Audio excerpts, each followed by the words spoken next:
Hallo, ich begrüße euch zu einem neuen Video. Heute geht es um ein Thema, über das ich hier auf diesem Kanal noch nie gesprochen habe, weil es mich einfach bisher nicht betroffen hat. Und zwar geht es um das Thema Sport. Ich habe jahrelang nichts gemacht, gar keinen Sport, viel zu wenig Bewegung. Ich habe nichts für meinen Körper gemacht und ich weiß, dass das nicht gut ist, aber ich muss ganz ehrlich sagen, ich war schlichtweg zu faul. Und gerade mit kleinem Kind zu Hause war es immer so, dass, wenn ich da mal ein bisschen Zeit hatte, ich diese anders nutzen wollte und mich nicht dann da hinsetzen, beziehungsweise ja nicht sitzen, aber diese Zeit einfach nicht mit Sport verbringen wollte. Aber ich habe dann Mitte Februar endlich mal den Popo hochgekriegt und mir vorgenommen, etwas für mich und für meinen Körper zu tun und anzufangen, Sport zu machen. Ich habe mir zum Ziel gesetzt, jeden Tag Sport zu machen für mindestens 30 Tage. Und was der Auslöser dafür war und wie das Ganze gelaufen ist, wie sich mein Körper und auch meine innere Einstellung seitdem verändert haben, das seht ihr in diesem Video, denn da hat sich einiges bei mir getan. Wenn euch dieses Video gefällt, gebt ihm bitte einen Daumen nach oben, weil mir das ganz viel weiterhilft. Und wenn ihr auch in Zukunft keine Videos mehr zum Thema Haushalt und Leben mit Kleinkind verpassen möchtet, dann abonniert sehr gerne kostenlos meinen Kanal.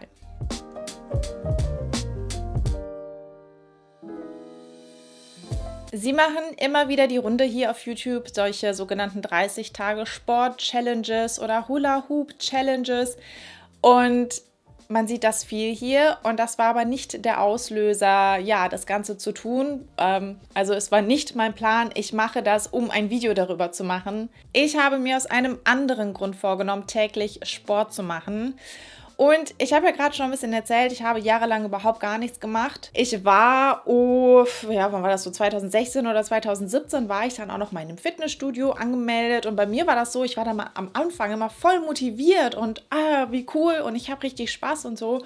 Und nach circa 2 Wochen ist es dann aber bei mir immer abgeflaut und ich bin einfach so gut wie gar nicht mehr zum Sport gegangen. Ja, ich sage so gut wie, und als ich dann aber 2018 schwanger geworden bin, war es komplett vorbei mit dem Sport bei mir. Und Thema Schwangerschaft ist auch ein ganz gutes Stichwort, denn mir ging es in meiner Schwangerschaft leider sehr, sehr schlecht. Ich hatte schon zu einem wirklich frühen Zeitpunkt, also das fing bei mir wirklich schon in der 13. Woche ungefähr an, dass ich sehr, sehr starke Rückenbeschwerden hatte und ja, am Gewicht des Kindes kann es nicht gelegen haben in der 13. Woche.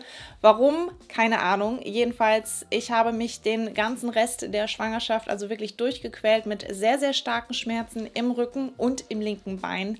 Ich bin von Arzt zu Arzt getingelt. Ja, und letztendlich wurde dann gesagt, das ist vermutlich ein Bandscheibenvorfall. Wirklich bestätigt wurde das nie. Jedenfalls, ich weiß, dass das kein Bandscheibenvorfall war, denn kaum war die Geburt vorbei, waren die Schmerzen weg. Gott sei Dank, muss man dazu sagen. Ich war sehr, sehr dankbar, dass es sich sozusagen mit der Geburt aufgelöst hat. Es waren sehr, sehr harte Monate, kann ich nur dazu sagen. Aber mir wurde natürlich gesagt, ich muss an meiner Rückenmuskulatur arbeiten, denn dass das Ganze aus dem Rücken herrührt, war klar. Habe ich das gemacht? Nein. Aber dann hatte ich im Februar ganz plötzlich von einem Tag auf den anderen genau diese Schmerzen wieder. Das war dann für mich der Auslöser, dass ich etwas tun muss. Für mich kam einfach absolut nicht in Frage, noch einmal diesen ganzen Mist durchzumachen, von Arzt zu rennen. Mir dann anhören zu müssen, es ist wahrscheinlich ein Bandscheibenvorfall, der es dann wahrscheinlich eh nicht ist, keine Ahnung. Jedenfalls, es war für mich einfach so der Auslöser, so zack, ich muss was tun. Ich muss mich bewegen, ich muss vor allem was für meine Rückenmuskulatur machen. Für mich hat mir mein Körper ganz deutlich zu verstehen gegeben, es reicht, wir haben eine Grenze erreicht, du musst jetzt einfach mal etwas tun für dich. Außerdem, und das ist so ein kleiner zweiter Auslöser für das Ganze, wusste ich, dass ich als Überbleibsel meiner Schwangerschaft noch eine leichte Rektusdiastase habe. Das heißt, dass sich meine Bauchmuskeln in der Mitte noch nicht wieder vollkommen geschlossen haben. Das kann passieren, das ist normal, also kann passieren. Und da kann man Übungen gegen machen. Da muss die Bauchmuskulatur trainiert werden, muss man auch so ein bisschen bei aufpassen, weil man nicht alle Übungen machen darf. Aber man kann das Ganze wieder schließen und das war bei mir auch nicht groß, aber trotzdem war das bei mir einfach so, dass ich gesagt habe, okay, das kann ja auch nicht so bleiben, das muss ja wieder zugeschlossen werden. Das heißt, da wollte ich mich halt auch jetzt endlich mal drum kümmern.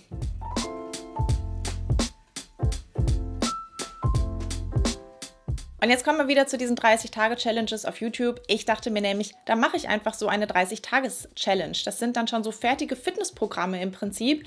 Für jeden Tag ein Video, in dem man bestimmte Übungen macht. Bei manchen ist es auch so, du machst jeden Tag das gleiche Video, glaube ich. Und ich habe mir einfach gedacht, dann mache ich das. Das ist cool. Dann habe ich jeden Tag etwas, was ich machen kann. Ich kann jeden Tag an mir arbeiten.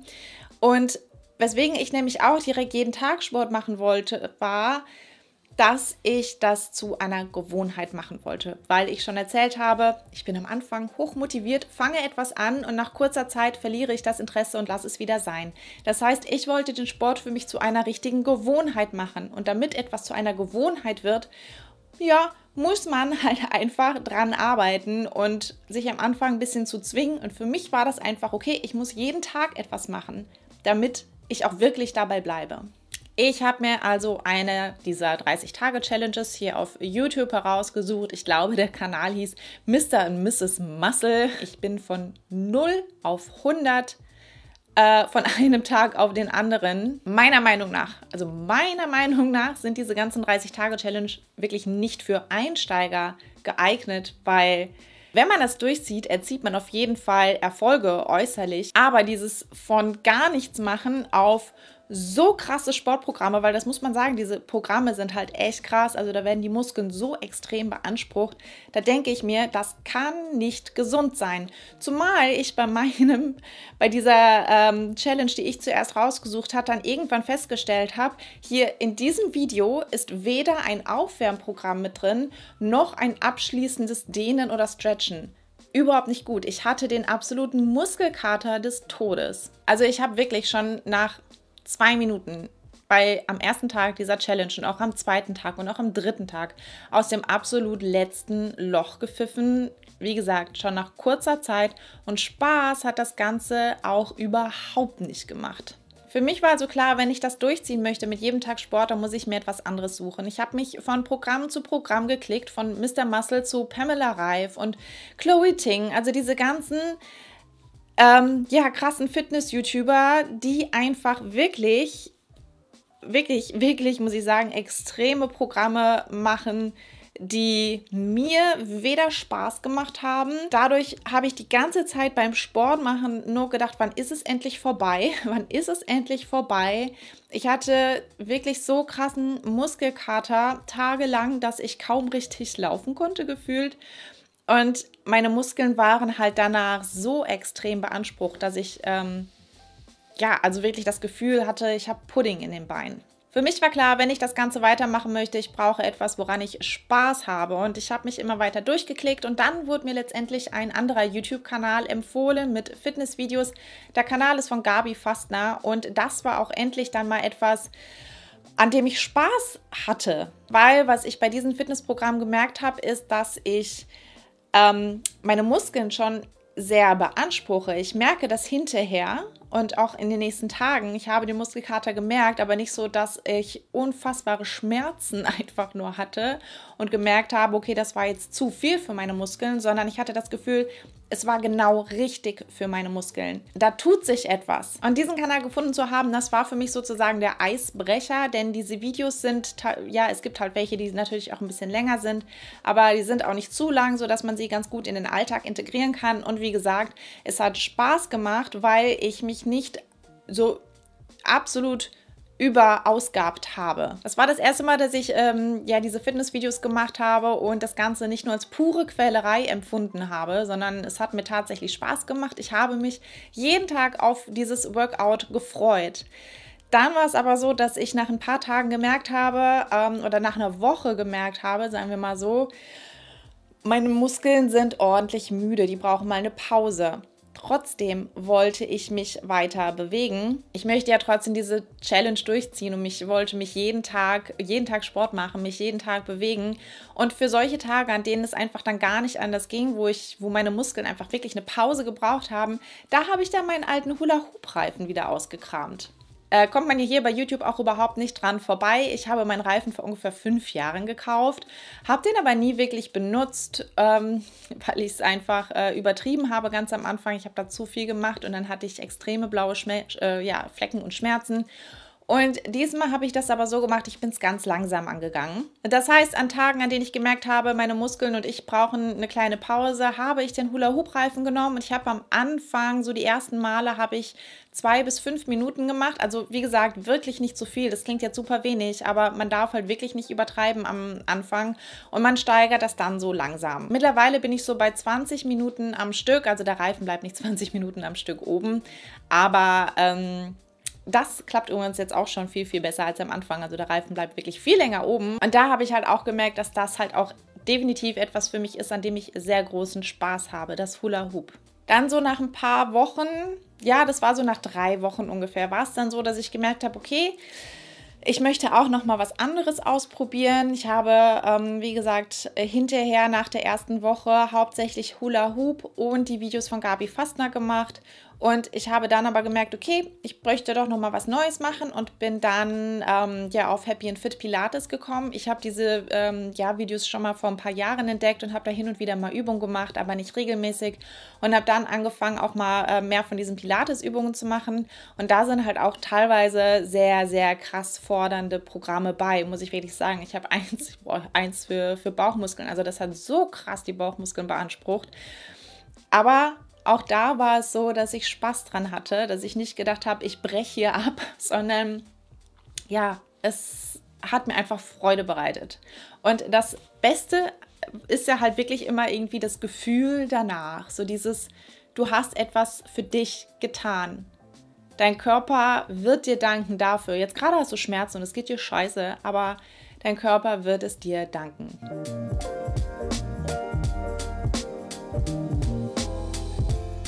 Mittlerweile sind mehr als 30 Tage vergangen, seit ich dieses kleine Projekt von mir gestartet habe. Und ich muss sagen, ich sehe an mir, also äußerlich, aber auch in mir vor allem eine sehr große Veränderung. Ich habe für über 30 Tage lang jeden Tag entweder Hula Hoop gemacht oder ein Video-Workout. An einem Tag habe ich einen super langen Spaziergang stattdessen gemacht mit meinem Sohn. Hat auch super funktioniert, ist für mich auch eine Form der Bewegung und Sport, wenn das ein richtig langer Spaziergang ist. Und ich muss sagen, dass ich hauptsächlich an meinem Bauch tatsächlich eine Veränderung sehe. Also da hat sich, was Muskeln angeht, auf jeden Fall etwas getan. Ich habe eine obligatorische Vorher-Nachher-Aufnahme gemacht, hauptsächlich ja von meinem Bauch, weil ich den Unterschied an mir selber einfach sehen wollte. Ich habe aber mich weder gewogen noch nachgemessen oder irgendwas, weil es ging mir nicht darum, Gewicht zu verlieren und schöner auszusehen oder sowas. Ich bin mit meinem Körper eigentlich relativ zufrieden. Natürlich habe ich hier und da Stellen, wo ich denke, können schöner sein. Aber im Großen und Ganzen bin ich damit zufrieden. Und auch wenn ich seit der Schwangerschaft auf jeden Fall noch mehr Kilos drauf habe als vor der Schwangerschaft.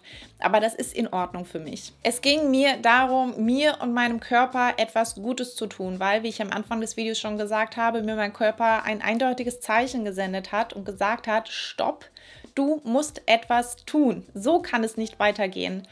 Und darauf habe ich gehört. Und ich bin sehr, sehr happy, dass ich darauf gehört habe. Auch an meinen Beinen merke ich definitiv eine Veränderung, weil am Anfang waren Squats mein absoluter Endgegner. Also ungelogen.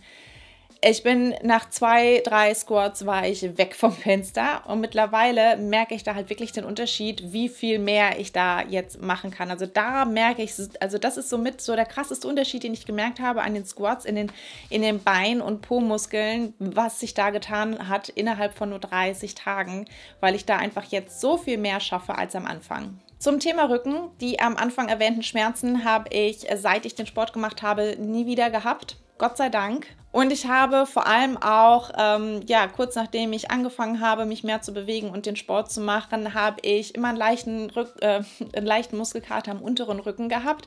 Da habe ich halt definitiv gemerkt, dass meine Rückenmuskulatur beansprucht wurde und dass sich da mit Sicherheit auch etwas getan hat mittlerweile.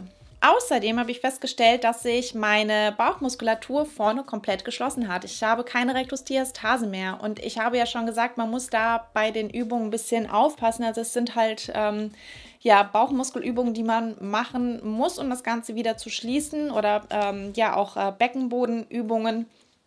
die man machen kann. Ich habe mich in die Materie so ein ganz kleines bisschen reingelesen. Ich bin da überhaupt gar kein Experte drin, aber was ich gelesen habe, ist, dass wenn man die vorderen Bauchmuskeln zu sehr trainiert, dass das die Rektusdiastase auch eher begünstigen kann. Das heißt, dass dadurch die Lücke noch größer werden kann.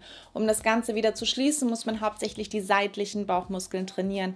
Da habe ich drauf geachtet. Also ich habe bei diesen krassen Sit-Ups, wenn das irgendwie in den Videos mit drin waren, die habe ich nicht gemacht. Aus Angst, dass das Ganze bei mir noch weiter aufgeht. Und siehe da, es hat was gebracht. Ich habe wirklich, man kann das Ganze übrigens auch ganz einfach selber erfühlen, ob man eine Rektusdiastase hat oder nicht.